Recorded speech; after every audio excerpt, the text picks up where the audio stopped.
வணக்கம். அலையொலி செய்தி ஊடகம்.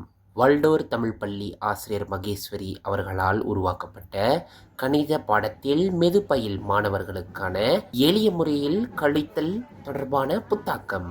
அதை காண்போம் வாரீர். இது வரைக்கும் மாணவர்களுக்கு தெரியும், ஓகேவா? 4 கழித்தல் 7 தெரியாது, ஏன்னா சிறிய நம்பர்லேருந்து பெரிய நம்பர் என்னை கழிக்க முடியாத விஷயம் தெரியும். இங்கிருந்து 1 எடுக்கணுன்ற விஷயம் தெரியும். அப்போ என்ன செய்கிறாங்க, இங்கே கட் பண்ணி போட்டுருவாங்க, ஓகேவா? ஸோ இங்கே நான் என்ன செய்வேன், நான் போட்டுட்டு ஒரு வட்டம் போட சொல்லுவேன். 10 நாங்கள் தெரியும், 10 கூட்டல் 4 14. இந்த விஷயமும் மாணவர்களுக்கு அறிமுகப்படுத்தும். நிறைய விஷயங்கள் சொல்லியிருக்கோம். 10 கூட்டல் 4 10 கூட்டல் 5. அப்போ இந்த 10 தான் 10 கிளிப்ஸ். கழிக்கும் எண்ணு வரைக்கும் மாணவர்கள் சொல்லணும். அதான் சொல்லணும். 4க்கு பிறகு 5 சொல்லிக்கொண்டு எடுத்துடணும். தாரை பண்ணணும். 5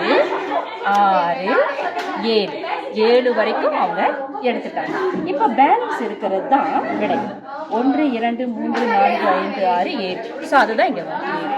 அப்போ என்னன்னா, இங்கே 7 எழுதிடுவாங்க, இந்த 4 இங்கே வந்து ஒரே ஸ்டெப் தானே செய்கிறாங்க. தாரை மட்டும்தான் பேலன்ஸ். மற்றபடி நான் இன்னொரு விஷயம் வந்து, பழசுனா 10 கழித்தல் 7 இருக்கும். நம்ம 7 செஞ்சுட்டு பேலன்ஸ் இருக்கும். அந்த பேலன்ஸ் வந்து இதை வந்து கிளாஸ் பண்ண சொல்லுவேன். 2 ஸ்டெப், இது ஒரே ஸ்டெப். இது வந்து இடமதிப்பு 1, இடமதிப்பு 10. நீலாய்த்தம் பட்சா போகணும். இண்டிவிடுவல்.